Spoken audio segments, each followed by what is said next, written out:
Hey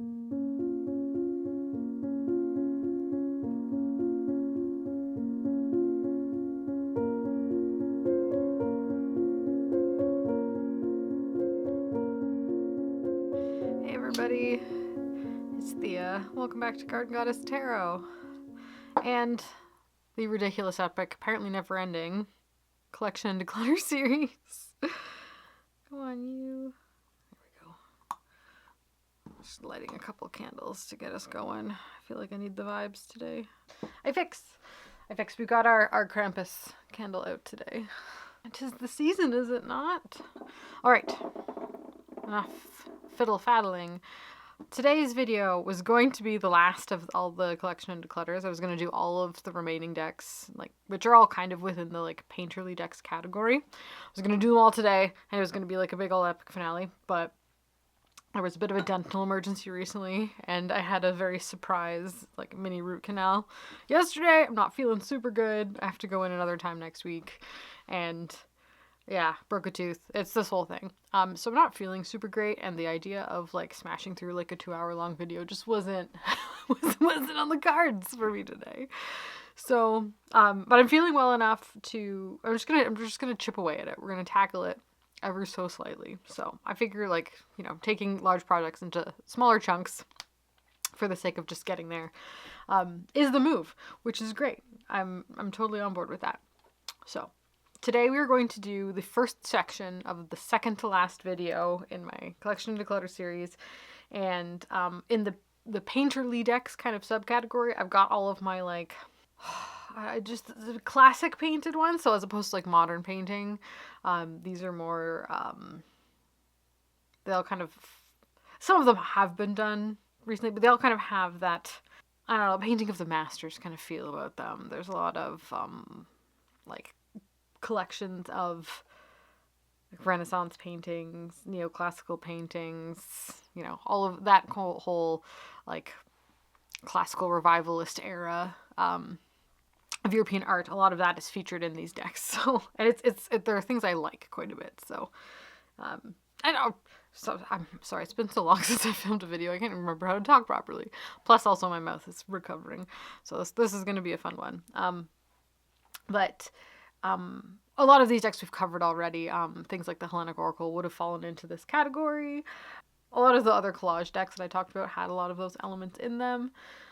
And some of my other faves, like the Majestic Earth, would be in this category also. But as we are here, we have these left, and we're going to talk about them. So let's get into it. Let's just do this. The first one is one that I picked up quite recently. It was about 2 months ago. It was right before I started the series. I got a whole whack of decks from Make Playing Cards, and specifically from Chanel Days. We love her. I've talked about her Limerence Tarot, her collage deck in the last video, and this one I've got a whole whack of her kind of compiled art deck.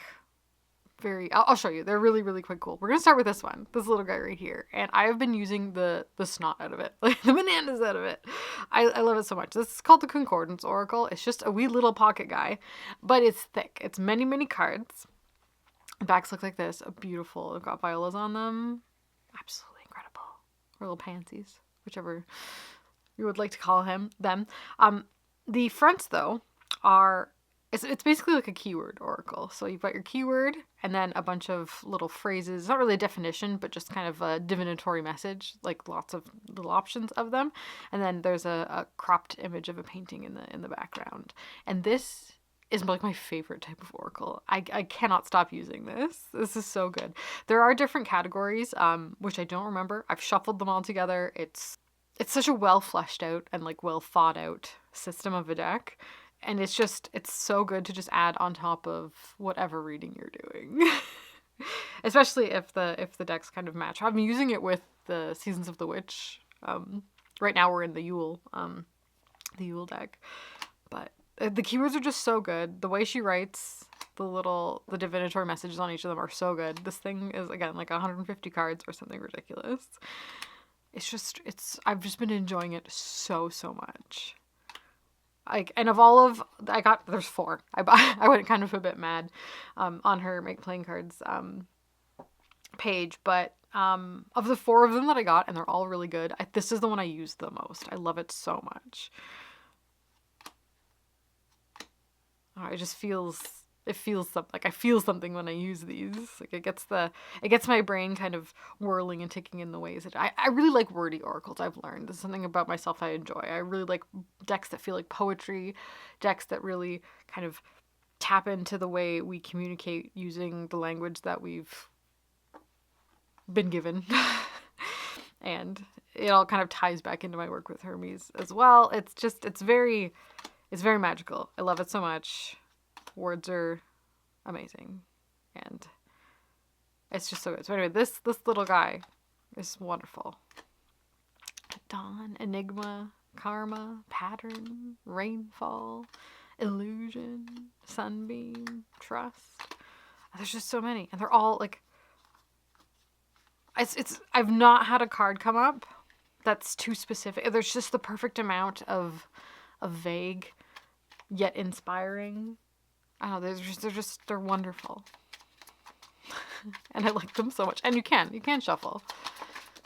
We got a couple for us. Let's see. We've got Anticipation. The air trembles with promise. Something approaches. Expectation shapes reality. And Dawn. Oh my goodness. Light is reborn each morning. Hope awakens with the sun. Begin again. So yeah, like it's so clear. Wordy decks are such a clear reading, and then you can kind of let your brain go in whatever direction it's going to with whatever other deck you want to use. So this is the Concordance Oracle.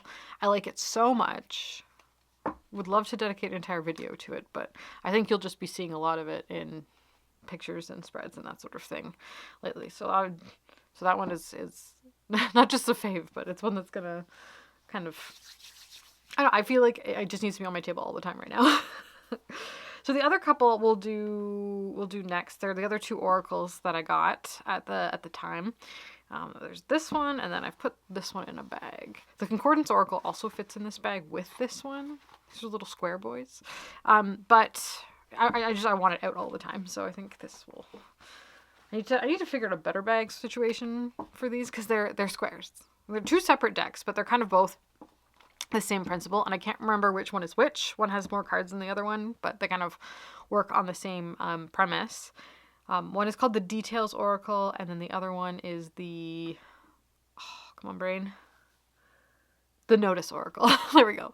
So the whole premise is that Chanel has geniusly taken kind of zoomed in moments of larger paintings, and the divinatory meaning of the image is based on whatever details is kind of going on in the overarching thing of a paint. So it's really good for if you're doing a reading and you want to zoom in on like certain aspects, like kind of take apart a bigger situation, what small things you want to like pick out. You can use this deck for. And then so same premise, we've got an image, and then on the back we have, she's listed the name of the painting as well if you wanted to go and look at the whole thing. The Adorned Body, Lust, Power, and Radiance. What glitters upon your skin is only a reflection of the fire you already carry within. So there's lots of, both of these same premise. The kind of key phrase, keywords, and then a little message and the title of the author and the painting. So I've got the Golden Rain here, the Spiral Vessel, 2 lovers sleeping. Her message, she writes so well. Chanel, write a book. Write some poetry. I would buy a book of your poetry, please. I think it's just, I don't know. The way she speaks and creates with words just kind of speaks to me. I love it so much. But these are wonderful. Do you need both? Not necessarily. Which one is better? I have no idea. She's got walkthroughs of both of them. I highly recommend if you go to Chanel's channel, Chanel Days here on YouTube. She's got a walkthrough of both of them. She'll talk you through it, each of them. And the Concordance of all of her new decks are on her channel. But, pick for yourself which one speaks to you more. Like, they're both wonderful. But I'm glad I have both, but did I need both? Absolutely not. Attracted the problem of because they're both great and they're both similar, I don't know which one to reach for. So I could shuffle them together, which I might do at some point, or just mix and match. But yeah, I haven't quite figured out like the logistics of how I'm going to use like both of them. But I wanted both. So that was a me problem. That was me being a little bit greedy, which is fine. But yeah, I just need to now kind of deal with the consequences of my actions and to figuring out how the best way to work with them. But yeah, they're wonderful, and they, as an oracle, go really well with as like an add-on to a lot of these other painterly decks, and tarots and mixing with oracles and that sort of thing. And I love oil paintings. I really do. They fill my heart with wonder. So I'll flip through a few more cards for you so you can kind of see. It's very zoomed in. Sometimes it's just you get like a fraction of what's going on, so you really have to, like, the noise of the rest of the painting has just been stripped away from you, and then you can just really like latch onto the little bits that are going on that you otherwise may have missed when looking at the bigger picture.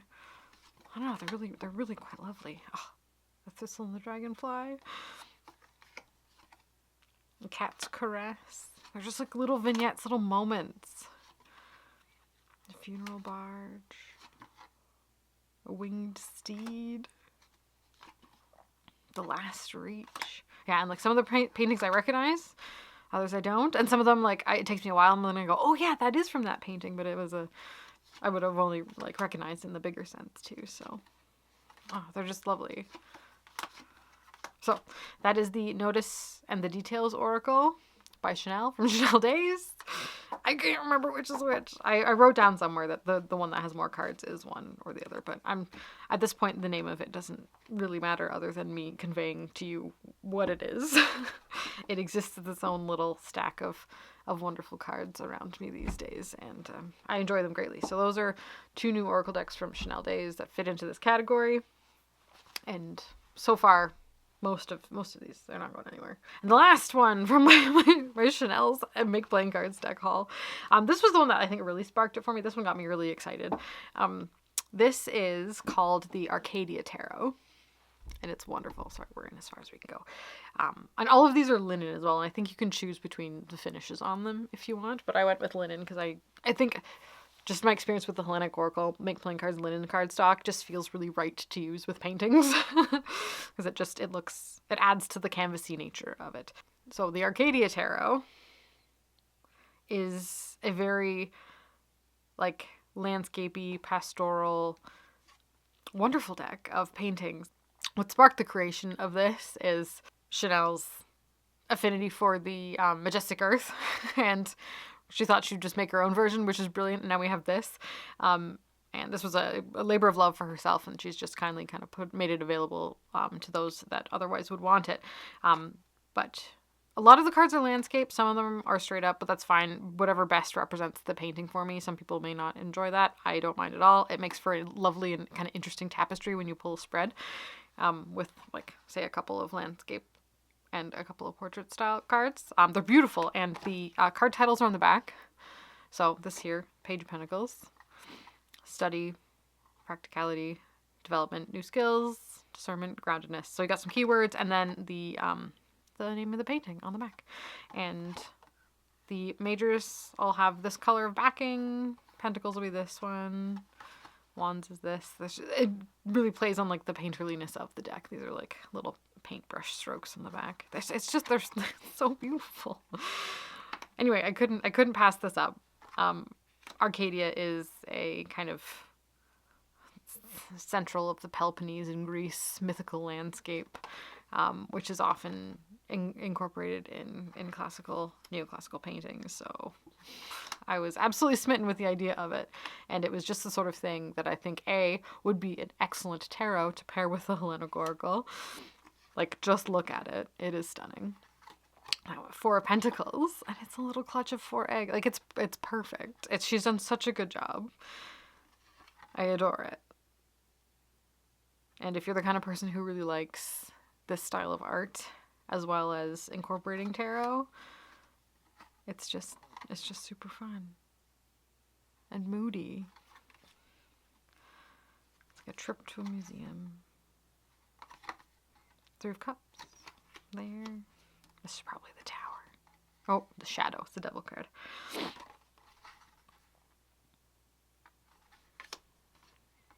Oh, it's just, yeah, it feels mythical to me, and I love it for that.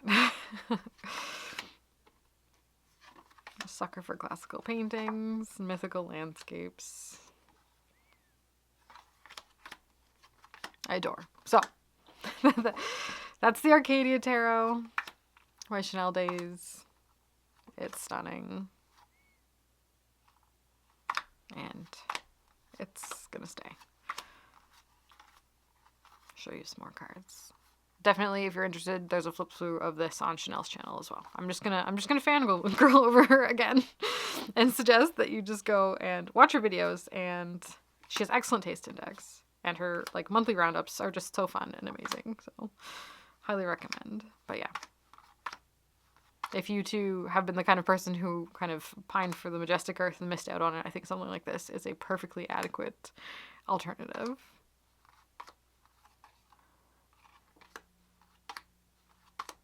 Oh, we'll finish off with the double rainbow. Beautiful. Queen of Cups. Absolutely. Emotional balance. So, that's the Arcadia Tarot. And it gets to live in this gorgeous bag. It has graduated to this lovely silk bag. So, it's a special boy. Thank you, Chanel, for being awesome. Okay. So, those are those ones. Ooh, speaking of decks also made by friends, this here, another one that needs a bag. Actually, Maria Louise Wessel, she's asked if she could send me a couple of bags, and she sent me like a box of 15 of her handmade bags. So I'm well aware that I just need to kind of go through there and pick some special ones to go with these, because yeah, some of these decks desperately need some good bags with good energy. So this is Krista from Krista Chronicles Divine Ephemera Oracle. And it is a kind of a collage painterly mix, as well as having plant and deity energy associated with it. And it's very cute and lovely, and it's kind of like a mix of all of the things that I love. We've got, landscape paintings, deity energy, and plants and flowers. And it's a fun one. You can really feel kind of, it's even though it's a collection of curated art, Krista's essence really does kind of come through these cards, and you can kind of, feel her within them. At least I feel like I can anyway. Also, these backs are incredible. These are some of the best backs. Something about a peony is just so fluffy and ridiculous. I love them. They're short-lived. They don't last forever, but I'm so glad to have them. Like the plant. The plant lives a long time, but the flowers don't last very long. But when they are out, my gosh, they are magnificent. It's not all Divine Feminine as well. We've got, there's Divine Masculine included. It's probably like a, I don't know, maybe 70-30% split of Divine Feminine and Divine Masculine, but there's also a little book that comes with it that has the name of the goddess, a little bit more detail about them and the plant and Krista's meaning, which is nice and handy if you're unfamiliar. But it's just a really adorable and unique little guy. And works well with a ton of the painterly collage style decks. There's a Sheila Negate. And a ranunculus. There's no keywords. So we've got the name of the plant and the name of the god kind of depicted, or the deity energy. So if you want to use it intuitively, it's really quite easy to do so. Or if you're looking for some keywords, it's referring to the book isn't difficult. It's not long-winded. It's very straightforward and a handy reference.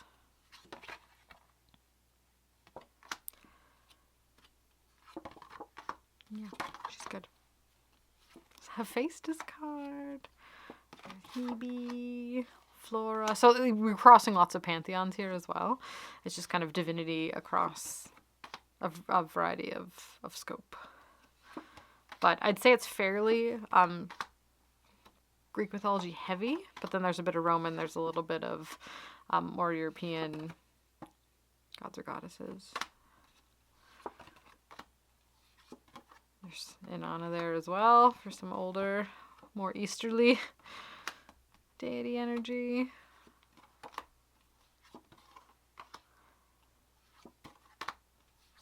Yeah. Yeah. There we go. We'll flip through all of them while we're here. They're just beautiful. Love them. Prometheus. Aphrodite. Hermes. I love this card. Krista sent me a bonus one of this, and I've got it taped above my Hermes altar. It's where it lives all the time. I love it so much. Obviously. Apollo, Demeter, and Nyx, and Astris. Stunning! So that's the Divine Ephemera Oracle by Krista Chronicles. Alrighty, some more painterly fellows. This was like, a lot of these could have been collage decks, but the collage deck category was a bit inflated and we needed to subcategory. So here we are. This is one of the Broccoli Mag oracles. It's the only one I have. And I think, well, I don't know. I don't know. I can't say if I will end up getting more of these or not. Hard to know.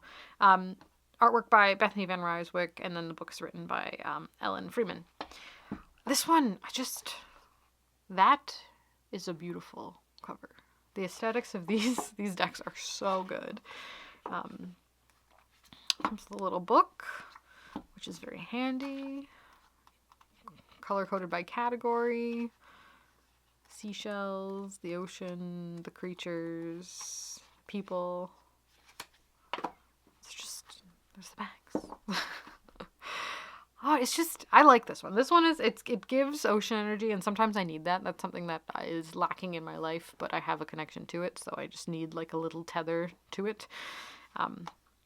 So this and probably the next deck I'll talk about have that tie for me, and it's a good way to access that energy for me if I'm looking for it. Cowrie shell. So it's a kind of collage, seashell, ocean energy. They're stunningly beautiful, and you've got a key like a title and then 3 keywords. Really user friendly. Broccoli Mag, they also do, the first one that came out with them was a mushroom one. And then there's a fairy tale one now. There's a crystal one. There's like a spacey planet one. I forget exactly specifically what that one is. And there's a few others. There's a bunch of them. But so far, I think just the seashell one has been the one for me. And I've not been in a super big rush to pick up the other ones. Which is kind of odd. Oh, I love that there's a salt card in it. It's brilliant. Crab. Abalone. Yeah. It's a joy to use. And a little treat.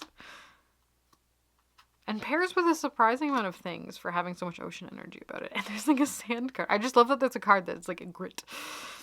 That speaks volumes in a reading. It really does. Beachcomber in the people category. A wave. Foam. Urchin. Murex type of shell. Surfer in the people section. A barnacle. Venus comb. Yeah, it's lovely. What a treat. And a great way to kind of interact with ocean energy. And it's less so like the angry, tumultuous, kind of vengeful ocean. It's more of like the cozy and habitable sunlit waters type of ocean. I guess there's some that are a bit on the rougher side, but they're not like, it doesn't feel ominous. It doesn't have that like kind of dark swallowing emptiness that the sea can also have. So like it's good to note there are different aspects of the sea that can be captured for divinatory use, but this is a very gentle life in the shallows kind of experience.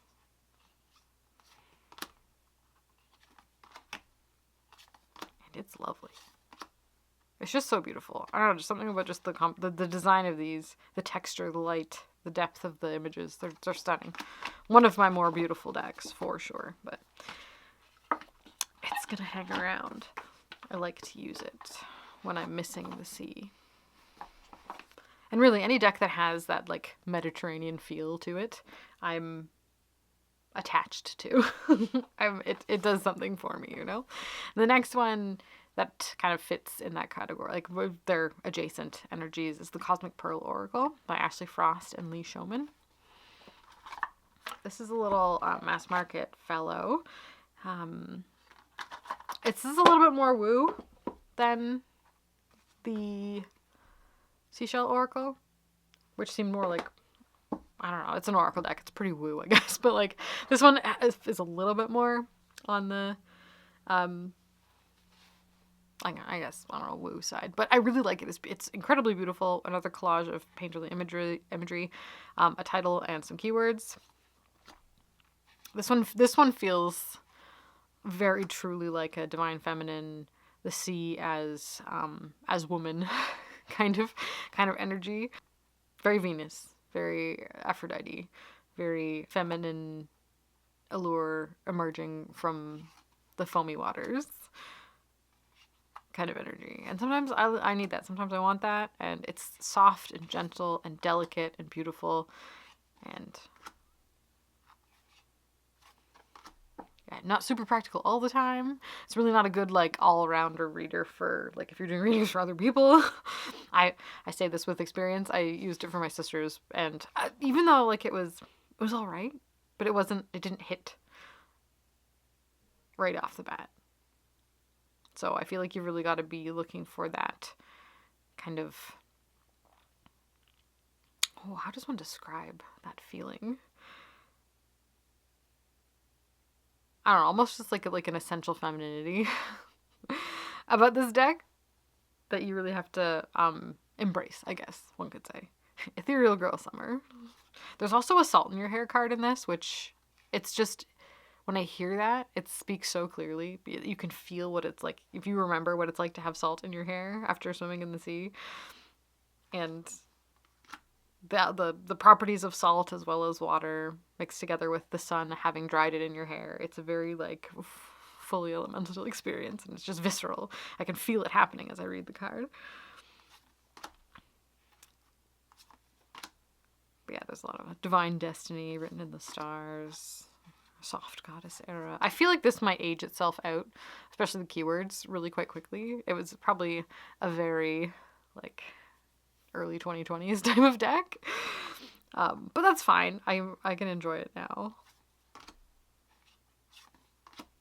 And maybe it will stand the test of time. Hard to say. Only time will tell, but it's nice. It's like a good little wrap up. This would be a nice one to have just like on your bedside, just as like a little before bed. Pull a card. Something to spark and trigger some dreams in a beautiful kind of wet landscape. It's stunning. It's gorgeous. But yeah, very, very soft and gentle feminine.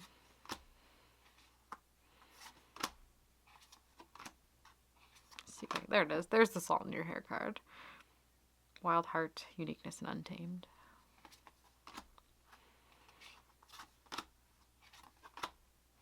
And I think this creator has done a couple other decks. One of them I have, and we'll talk about in the next video. I would put it here, but it kind of matches the other decks over there a little bit better. This one I think is my favorite of theirs. There's also a fairy one that exists that's a bit too... It isn't what I wanted it to be. It's beautiful. It looks so cute. But yeah, just the way that fairy one that they've done is written doesn't really do anything for me in like a divinatory how to actually use oracle card sense. So the fairy one wasn't for me. The angel one we'll talk about later. But yeah, this one I think will hang around. I was considering letting it go, but I think it's different enough from the Seashell Oracle, and it kind of fits a space that I do occasionally like to go. So Cosmic Pearl Oracle can stay. Let's do some more arty art ones. Lots of tarot left. Only two more oracles. The Baroque Tarot. This is by Lamucci. Got a few decks by them. I think we've talked about the Dark Reflections before. The backs, very shiny, very gorgeous. This deck is typical RWS, but in like in a painterly way. Really easy to read. This one feels very much truly like tarot. It feels like a proper tarot deck in my hands instead of a deck that's like, oh yeah, I guess that is a tarot. Gorgeous gold gilding. It's matte. Really easy to read. Did I say that? I'm not sure. I think I did. Oh, my head's not all there today. But this is a treasure and a joy, and I really do like it. I think there's just not too much to say about it because it is just such like a standard RWS, but with a different artistic style that kind of really, it feels, I don't think it's hand painted. This is like a digital painting, I believe. Can't remember. It's from 2023. So I think we're safe to say it's pre-AI. But yeah, it's nice. It's good. And it fits very well in this category. I love pulling it out. This one is a great one for reading for other people just because of its adjacent to Rider-Waite-Smith imagery. It's very universal. I think it's very gender neutral as well. So you don't have to worry too much about alienating your client base, which can happen if you choose the wrong decks. Yeah, very all-purpose. I think this one had its moment on Tarot too a few years ago, and rightfully so. He looked like an anglerfish, which are really just the hermits of the sea. Actually, any sea creature living deep enough down is a little hermit. It's funny. I've been watching before bed. I've really been liking watching like deep sea, like submersible documentaries. Just like cameras in the dark and seeing what kind of weird creatures have been like coming out of the darkness and lurking down in the depths, living that cold, high pressure, inhospitable, isolated life. And it's been giving me a great deal of comfort, the abyssal zones of the deep sea lately. It's just kind of, it's funny. That's where I've been. I should put this back in its box.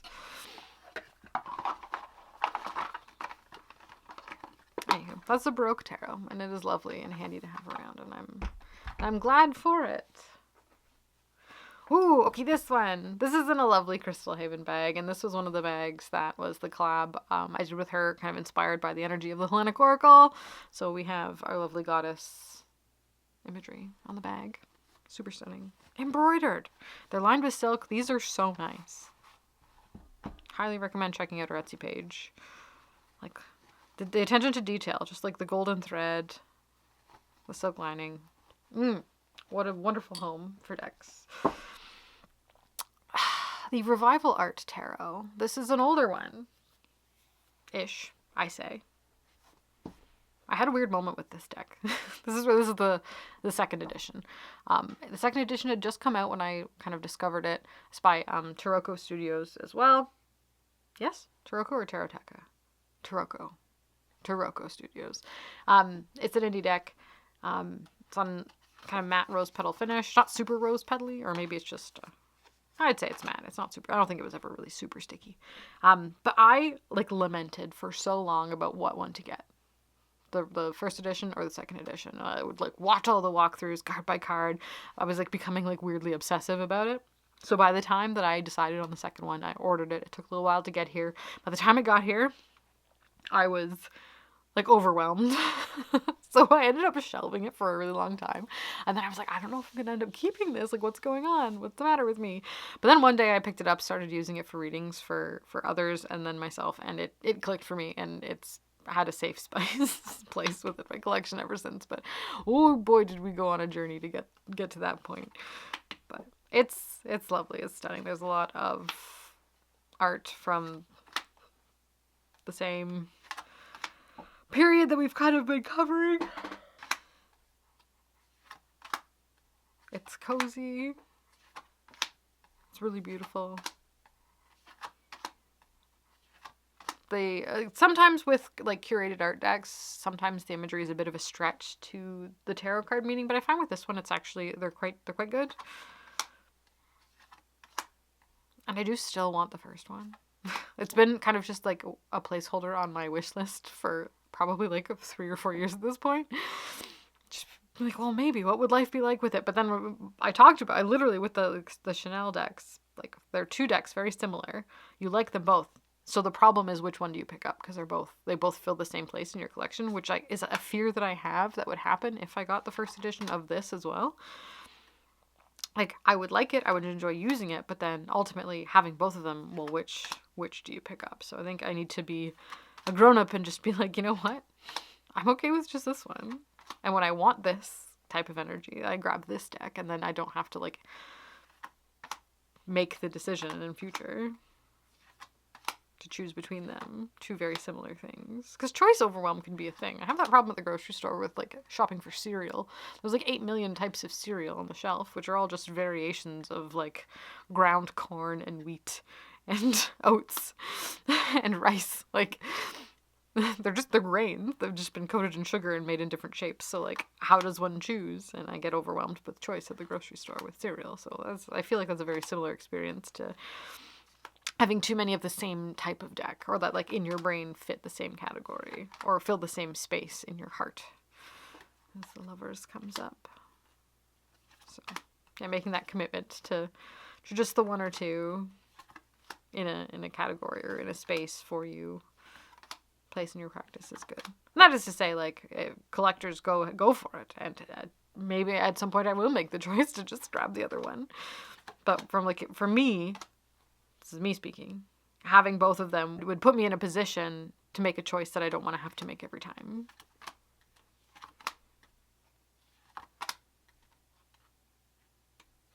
So,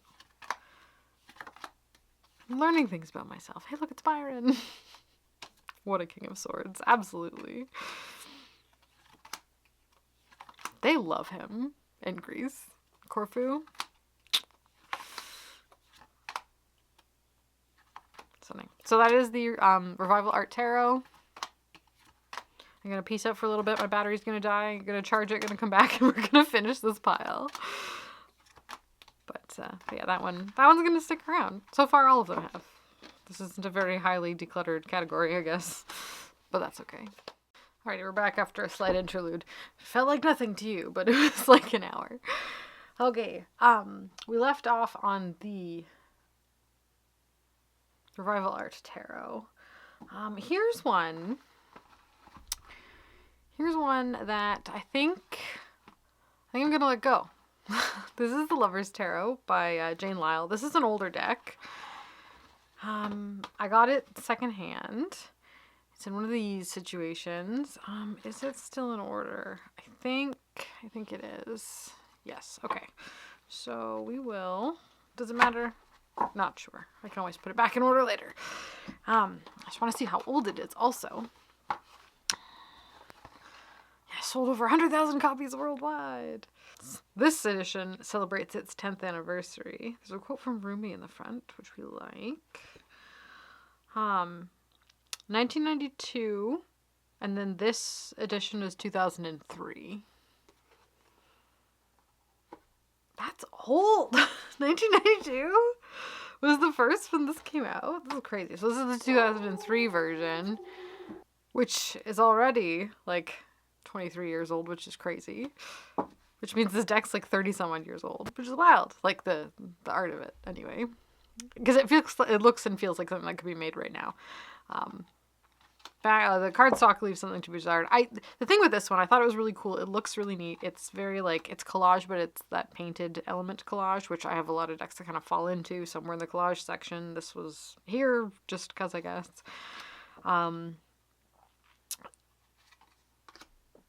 Yes, lots of familiar paintings.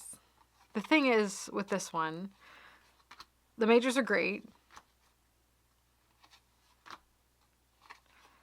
They read wonderfully. We'll get to it in a sec. But it's a pip deck, I guess. We'll say. let's not ride the suspense train super long. And it's a really, really pippy pip deck. And I've had this for a while, and I'm just not drawn to use it. Like, it's beautiful. I feel like, though, it's one that I'm just not drawn to pick up to use to actually read with. The colors seem a bit washed out as well. Yeah, here we get into what the minors look like. And it's very pips. The quartz are nice.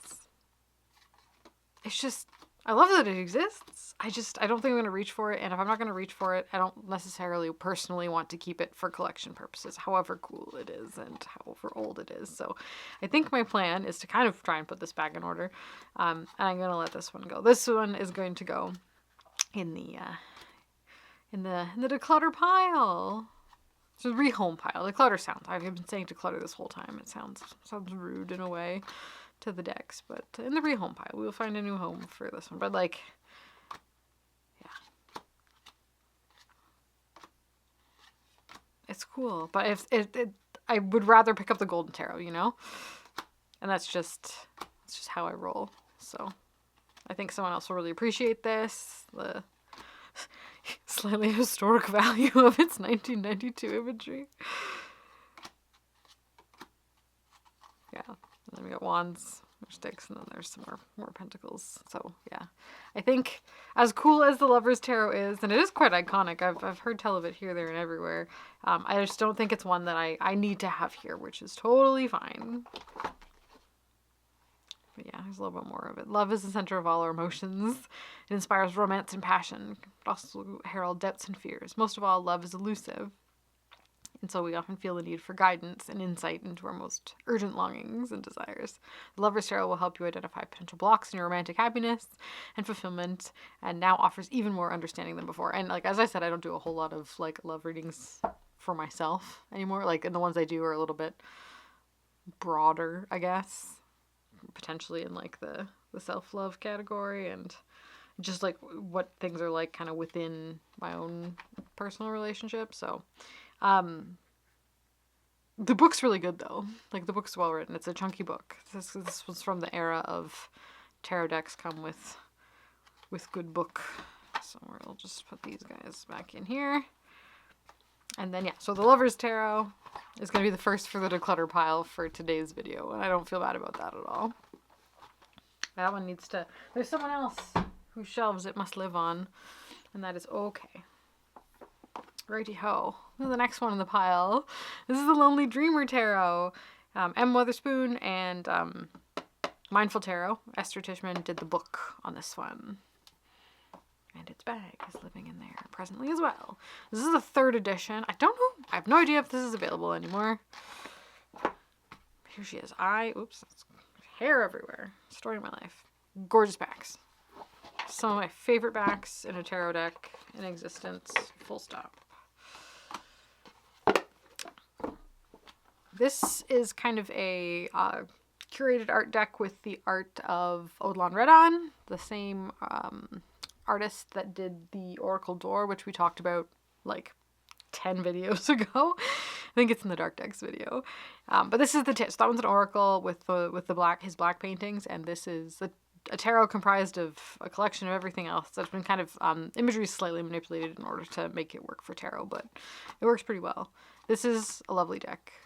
I enjoy it greatly. It kind of rides the line. His artwork kind of dances towards modern. It's not quite as like old world. The Greco-Roman revival artwork of the like 17 and 1800s and that sort of thing. It's newer than that, but it has a really wonderful space in the art world as well as in my tarot collection, and it reads really, really well. It's a very peaceful deck. It's like, it's touching on abstraction ever so gently. This feels really dreamy to me. This is a dreamy deck. I like it a lot. For some reason, it feels like emotionally similar to the Noisy Museum Tarot, even though they're wildly different. Like, Noisy Museum Tarot is a collage deck of paintings, but I don't know, they feel like they're like cousins in some weird way. Just energetically. Anyway, I really like reading with this. This is really well done. The book's not bad either. I don't reference it a lot. I find with this one, it's really intuitive for me. And I get what I need from it as it is. It's really, yeah, suits me just fine.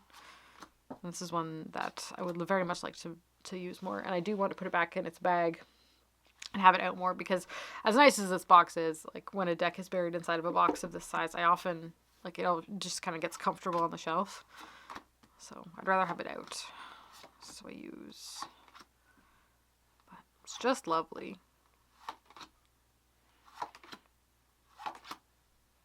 Lovely linen cardstock. It feels great. Shuffle's a good dream. This is, yeah, a gorgeous 10 out of 10 deck.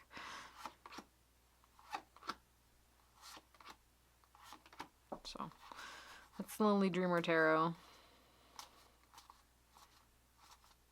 And it's lovely. Get it back in its little box here. Came with stickers too, which is like the quickest way to my heart. Put stickers in something. I'm having a very sticker moment. Like, I put them on everything. I've got a pillar candle. Slap some stickers on it. Oh, who should we do next? Okay, let's do a couple other like artist decks. This is another, hey, you can see it's you. Wee. Sorry. This one is another one that could have been in the collage section, but I'm putting it here because why not? In the painterly artist type deck category, we have the Dolly Tarot. And this one is a weird one, but it's lovely. So Dolly originally commissioned the majors of this deck, and then eventually it got expanded to include the minors and the courts. This was a special edition. It comes in this like obscenely giant velvet purple box, which is very appropriate for Dolly. His signature is what the backs are comprised of. It holds his essence as well, like entirely. It is a fun, quirky little reader, though. The Hebrew letters are incorrect. Same with the astrological associations when they pop up. And I mean, by incorrect, I just mean a different system. Like, it's not like he did them wrong on purpose. It's just an association that's different. Because we've got, like, Jupiter for the Emperor here, which, like, makes sense, but it's also not the way that I associate it. And I'm fine. I'm well aware that my associations are not, like, the be-all, end-all. I like what I like, right? But he put himself on the King of Coins here, too. That's so funny. He's also the magician, I think. He threw himself in on a few cards, but it's very painterly, very artistic, very just like a riot of energy and whimsy. Another cool thing that I love that exists, and what I need to do is dive into the guidebook. It's like a very big, interesting guidebook. So I get to know this deck a little bit more from the context of the creators instead of just like my own personal experience working with it. But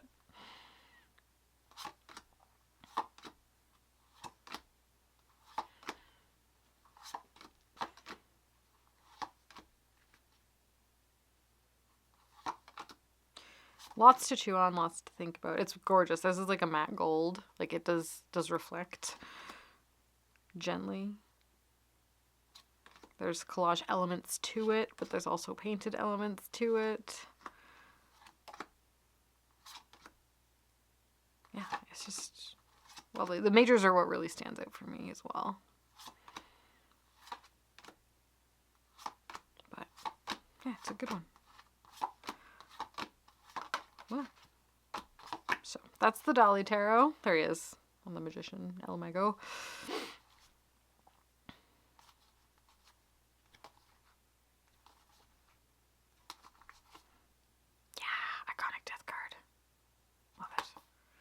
Super good. Okay. That's the Dolly Tarot. It's gonna stay. Comes in a gold box that was within the giant purple velvet box. It's like the most opulent, luxurious thing. It's so silly, but I love it. Go ham. Indulge. Okay, and the next is an oracle that I love.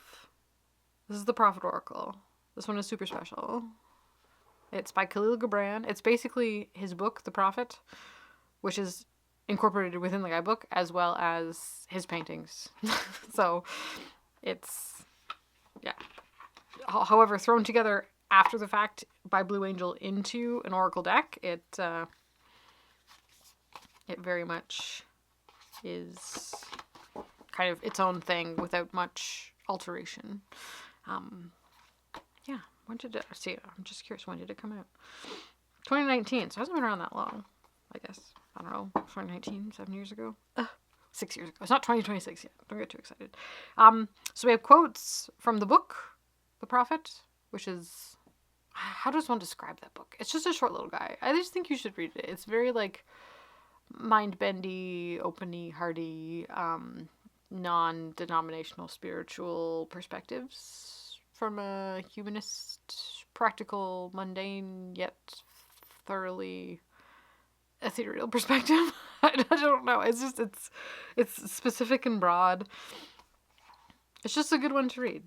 And the whole of The Prophet, I think, is written in the back. Or at least most of it. I don't know, it's not a very long book. Yeah, just in the back of there. But it references the chapter that the card is from. We have the paintings of Khalil Gibran as well. It's just, and it works for me. It's when I'm looking for guidance, this kind of deck is just really good. Very poetic, very word heavy as well, with soft, loose form human experience. And it's, I don't know, it's really lovely. I pair this one with the Frank Pinter. I pair this one with truly a lot of the Painterly decks it can kind of go with.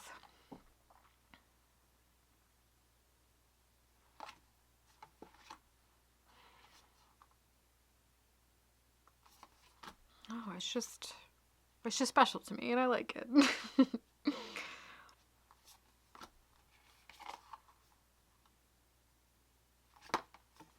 It's a deck that makes you think. And I never get tired of it.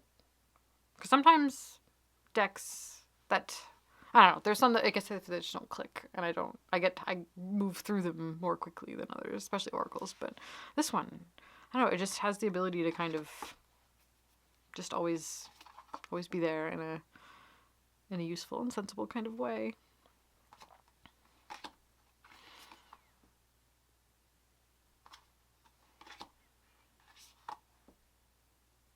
It's funny because we went from something like so lavish and opulent and adorned as the Dali Tarot to like this wildly stripped back essentialist kind of deck of words and just being, right? This deck invites you to just be, just exist. You don't have to go over the top. You can just, you are the joy in your own life is what this kind of deck invites you to do, where I feel like Dali is very much of like in a seeking space, in a create space, as opposed to this being like you're not drawn to create, you just need to reflect on the wholeness of your own being. So both are perfectly valid points, but they feel so different when working with them.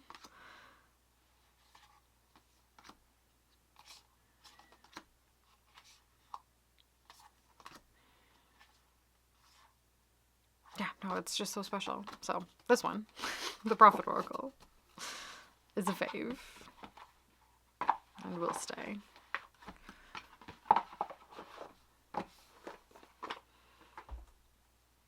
Okay, only a couple more today, and then we will rest until we do the final push. This one lives in an Usi bag, and this deck is another Oracle deck. It's by Ina Segal. This is the what is it called?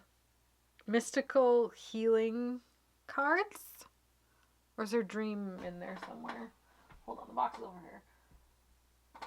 Mystical Healing Reading Cards. That's what they're called. The backs are beautiful. Absolutely stunning.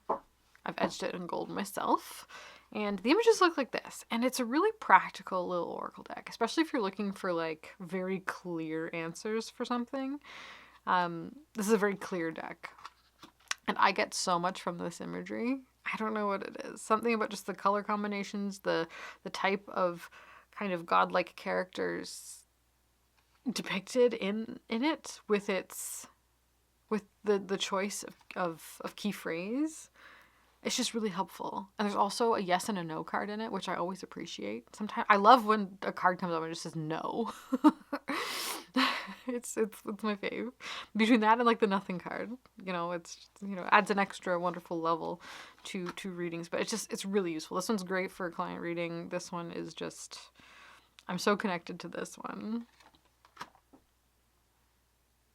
It's like, it says in the imagery and the keyword work together, and both say more because the other is present. Like this image on its own is great and would lead me to lots of wonderful thoughts and reflections. But then this keyword also, ground yourself, means ground yourself. But like when you mix them together, I don't know, there's something, I don't know if this deck meant to be as good as it was, but it is. Yeah, that one, it's a no. Show self-respect. I really like the kind of borderline Byzantine. Like it's like subtle, like almost religious iconography, but it's also not really. It's very, I don't know, it's cool. And I kind of just like let it be what it is, which is all you can do. And then have it be a tool that is useful when you need it. The use of the color blue in this with the kind of warm orange background as well just makes all of the images pop. And art history buffs out there, there is something about that particular shade of blue in paint that was a big deal. I forget what it's called. But when they discovered it, it kind of like absolutely rocked the painting world of the time, which a lot of these images are reflecting. Wow, this is a good deck. I like it a lot. We've got like our checkerboard patterns here. There's lots of labyrinth images, wings and strings. Like it's mythological, but it's also like there's like, it's not locked into just Greek myth. There's like bits of Christian myth, the generic kind of symbolism mixed in just for, it's a kitchen sink of everything, but it's not muddled. It is clear and it works. It's just lovely.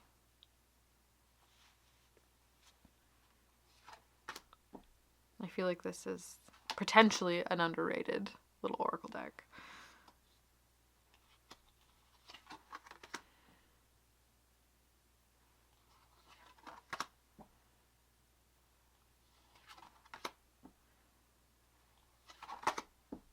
So, that is the Mystical Healing reading cards by Ina Segal from Rockpool, I believe. But it's a good one. If you're into it, highly recommend.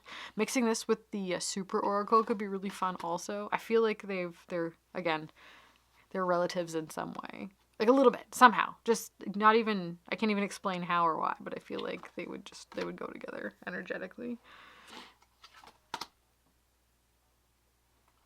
But that's most, oh wait, may as well just do all of them while we're here. Yeah, it's lovely.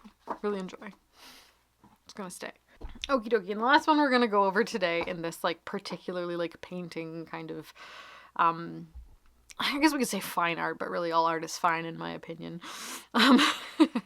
What even is art? We're gonna talk about the Mindscapes Tarot again. Here she blows. I did a whole walkthrough video on this one quite recently, so if you want to check it out in depth, it's there. It is another more modern deck of landscapes.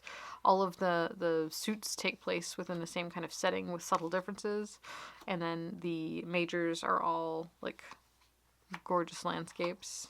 I can find one for you somewhere with little details in them that suck you in. I find this so beautiful and so quirky, and I'm so glad it got expanded into a full 78 card deck. All right, there's no bonus cards in it, right? There might be, yeah, no, there's a couple. There's the Catacomb. I think there's a few. There's two. Yeah. Sorry. It's escaping my brain. But yeah, there was a couple extra bonus cards in it, so I lied. It's more than 78 cards. But the tarot is all still there. It's really energetic as well. That the kind of the message tells itself through the landscape, through the physical reality of what's going on in the cards. The subtle changes between each of the images as you go through. It's really fun. It's a fun one to go through in order, which is why the walkthrough is really handy. Just like the progression of the landscape. The book's really good.